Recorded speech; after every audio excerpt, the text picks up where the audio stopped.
That Yu-Gi-Oh team. Also, Wing Karibo Trading, depends on which place we put the video up first. Coming out with a Mermail deck profile for the new ban list. Comes out in 3 days, I believe. Been testing it out a while. Does pretty well against the newer competitive decks. So, here we go. Got 3 Abyss Pike, one of the best cards in the deck. Basically, so you can search out your Undines, and it sets off a lot of plays depending on what you discard. Favorite is Guns because it's now at 3. I only played 2, but it's now at 3. 3 Abyssius. 1 because it's the easiest thing to bring out. 2 because you just go ahead and grab another Abyss Pike. Helps again set off a lot of plays. And obviously for that rank 7. 2 Abyss Lens. I was playing 3 for a long time. It gets really cloggy. A lot of people said it got cloggy and never believed them, but playing against newer decks gets cloggy. Ugh. Basically, whenever she's destroyed, you special summon one of your bigger guys. Then 2 of the Marksman. Just destroy a couple set cards.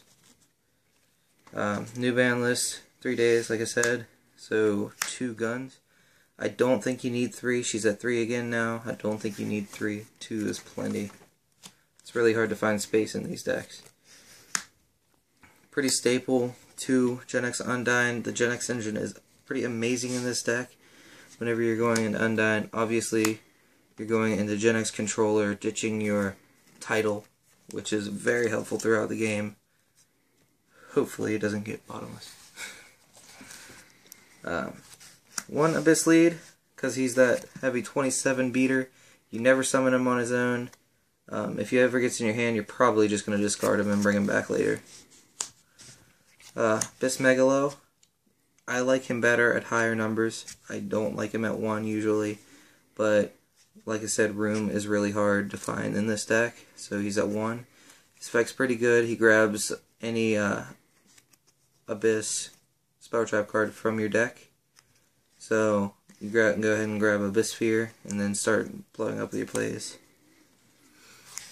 Dragoons. Dragoons is at 1, so obviously that's the only reason you play it at 1, but you're allowed to grab any Sea Serpent from your deck once he's discarded. His other effect is useless, nobody ever uses it. Title. Part of the main engine of this deck. It's awesome, just keeps reappearing, so you can do your rank 7. Only need 1 infantry. The main reason you would use infantry is to get rid of vanities anyway, so you only really need 1, plus I run MSTs, so Aqua Spirit for those rank 4 plays. I don't run a lot of what people usually run for rank 4s in my extra deck, but she still helps out a lot with the Bahamut Shark, and she's just really good, and if she has to stay on the field, her effect's not bad either, which is during your opponent's standby phase, you can change one of his monster's battle position. 2 upstarts, basically just because I don't have 3, and they help a lot with consistency. And a lot of people say that just run upstarts because of Patrick Hoban. Not true. I believe every deck would need an upstart except for those that mill through themselves really quickly. 2 MSTs. I took them out for the longest time, but when Clifford's came back, I decided I needed MSTs. So it just helps to get rid of those. Mind Control. It can really steal your game. I basically use it if I need an Xyz material or part of, a synchro even, or if I just need to be able to attack directly. Snatch and Steal. Guy holding the camera had some pretty big rage over this for a couple minutes, because the only reason I won is I almost won, was because I stole his BLS, but I misplayed with it, so I lost that. Lower Darkness, just for consistency. You usually have your Gen X controllers in your hand, so you have something to ditch, and it's just there to help. Raigeki, because Raigeki, how do I explain Raigeki? You destroy stuff without having to pay for it. Soul Charge, every deck needs Soul Charge. Don't need to explain that. Salvage, because you run out of resources really quickly in this deck. So, you know, it's really helpful to have stuff returning to your hand, especially with your discard rate and your discarding from your deck rate. It's just really helpful. I'd like to see it at more, but you just can't really play. There's not enough room in the deck.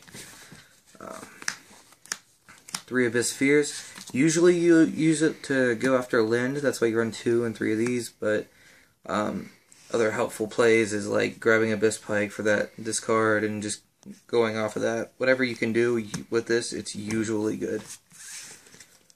And you don't have to worry about it gets stuck either, because it just destroys itself. 2 Phoenix Wingwind. One of these was a breakthrough, but I decided to take that out. That's still in testing right now. I think I would like 1 and then 1 breakthrough, but I'm not really sure about that. 1 Compulse. It's not really needed. It's just, I like the card, and it helps out a lot. I like to bring my own cards back rather than popping my opponent's cards. Trap Stun just helps around like vanities and stuff. Helps me get through that 1 turn. And then Solemn Warning. It's just Solemn Warning. Gets rid of basically everything. That's it for the main deck. For the extra deck, I just got this very, very pretty Drago sack from the guy holding the camera. I still haven't got my big eye. I've been waiting for it to be in the mail, and it hasn't arrived in months. So, 2 Abyss Guys, because one of them's replacing that big eye.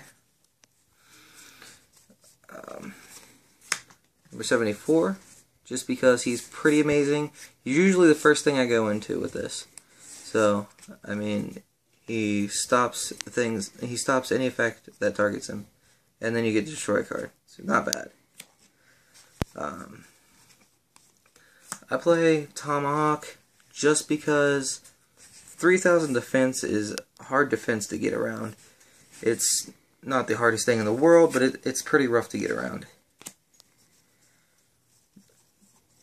Then I play Armored Kappa. I really want to take this out. This is from when I played a different variant, but I've never found anything to replace it yet. And like I said, I'm still waiting on my big eye. Ragna Zero, I just find it helpful against so many different decks with its ability to pop monsters with different attacks. Bahamut Shark, basically, you want to go into him, attack, and then main phase 2, Abyss Trite. Because he just special summons Abyss Trite for no apparent reason, and you don't want to go into Abyss Trite any other way than Bahamut Shark. Equipped Engineer, because the stall game is hardcore.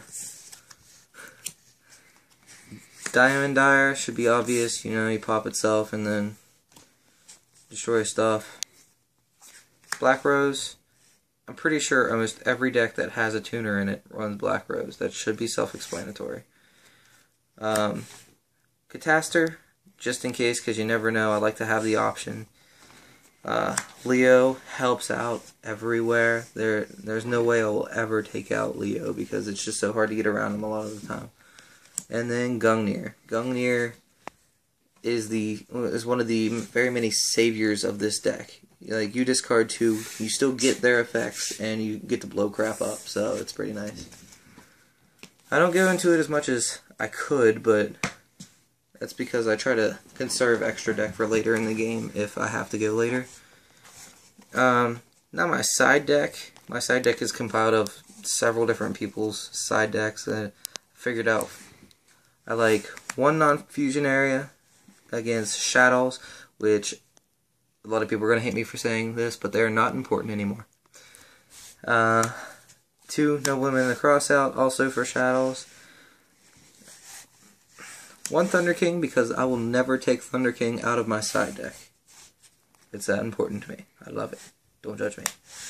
Fairy Wind, because I don't have 3, I only have 1 in there, so it's good against Cliff Forwards, anything that uses pendulums. Prideful Roar, It's just an all-around good card. You get that bump above your opponent's monster. 3 Magic Drain, mainly for Cliff Forts. Just destroys their crap. Same as Full House.